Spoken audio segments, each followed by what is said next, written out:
How's everybody doing?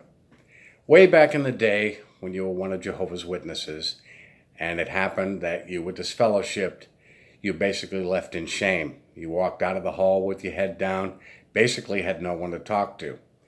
If you were one of the few at the time that chose not to come back, you really couldn't discuss it with anybody because those inside the organization wouldn't talk to you. Those outside the organization, you're basically told not to trust. It was embedded into your mind that you couldn't deal with them. They will stab you in the back. They will betray you. They will hurt you. So you were basically left to your own. And on the rare chances that you did have association outside, there was very little comfort that they could give you because they didn't understand the inner workings of the organization. This is where I was about 5 years ago. I had already realized the organization was a big lie. I had always kept my associations outside. The problem was when I brought it up, they didn't understand a great deal what went on inside. I had one friend whose girlfriend was a witness in my congregation some years back.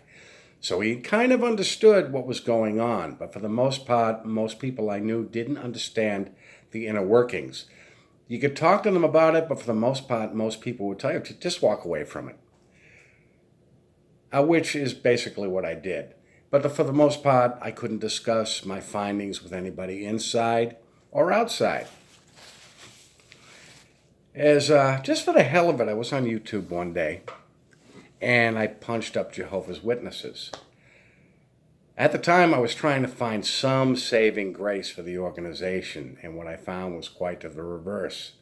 There was a time where you would punch up Jehovah's Witnesses and you would probably get JW Broadcasting or something along those lines. Today, what do you get? You get the ex-JW community, long before you hit JW Broadcasting. Now, 5 years ago, there was a far cry fewer than there is today. But I started watching. Mike and Kim. Jason Zelda was actually the first I came across. Son of Thunder, Spike Aaron, people of that nature. As time went on, I realized that I was not alone, that there were many people who felt the same way I did. But the unfortunate thing is, you wonder. At the time, Watchtower had nothing to worry about. There were just a small few. They could tell the rank and file, they're just crying sour grapes. Pay no attention to them. Don't even go on there. But today, JWs are very curious what's being said about them. So they are listening. Many of them, their ears are open. Many of them, their ears are closed, and they're combating back. And I always wondered, just how far will Jehovah's Witnesses go, thinking that they're doing their God a service? Saul of Tarsus. We remember in the book of Acts how he approved the stoning of Stephen after preaching in town, and he approved the death, stoning him to death.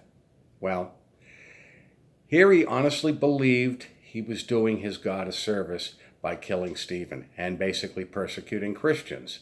Obviously, he was course corrected because then he became the Apostle Paul. He was now with the group of people that he was at one time persecuting.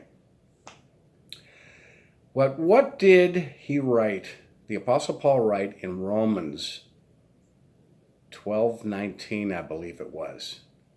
Don't give way to wrath. Vengeance is mine, said the Almighty. Basically, do not seek revenge. But I always wondered just how far Jehovah's Witnesses would go in defense of their organization. Because it looks to me that in recent months that they have been given the green light, although quietly, to attack, to stop anyone who has left the organization. I think we all know JWs that can get violent, who have the potential for violence, who are so angry and uptight that yes, they would.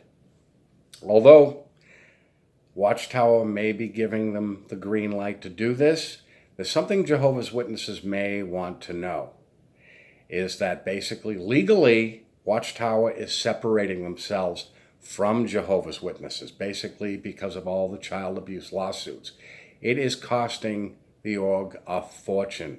They are paying out many, many millions. That's why they are now hitting you up for more and more donations, because they don't want to dip into the coffers. They don't want to dip into the savings. So you are splitting the bill. Now, I've made some comparisons in the past to Watchtower, to Heaven's Gate, to Jonestown. And although Jehovah's Witnesses may never have a mass suicide like they had in Heaven's Gate or in Jonestown in the late 70s, it's obvious that Watchtower still has that kind of hold on their people, that they will do whatever they ask. There are many that would commit suicide if the governing body told them to. There are many that would attack apostates and former Jehovah's Witnesses if Watchtower gave them the green light to do so, which appears of late they are now giving it to them. Remember last year how the memorial went, how violent the JWs got. They're getting angrier and angrier and angrier because they are watching these videos. They can say they're not, but yes, they are. We've seen them in our comments section. We've all seen the fat hamster. We've all seen his words. We've all heard his words. We've seen the hate in his eyes. And that is one man who would get violent with an apostate. And you cannot tell me that there are not others in there. Many of them would not, but there are still some that would. And I personally know a few that would.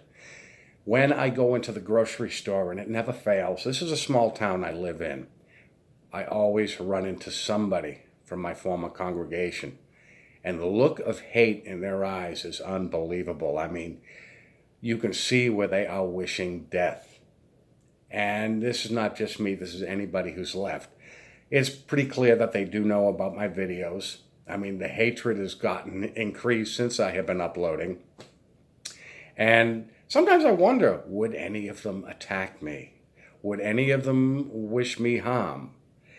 But once they get the green light, and let's face it, we all know that there are some psychopaths inside of the organization. That's just something I wanted to bring to your attention. But Jehovah's Witnesses, keep that in mind.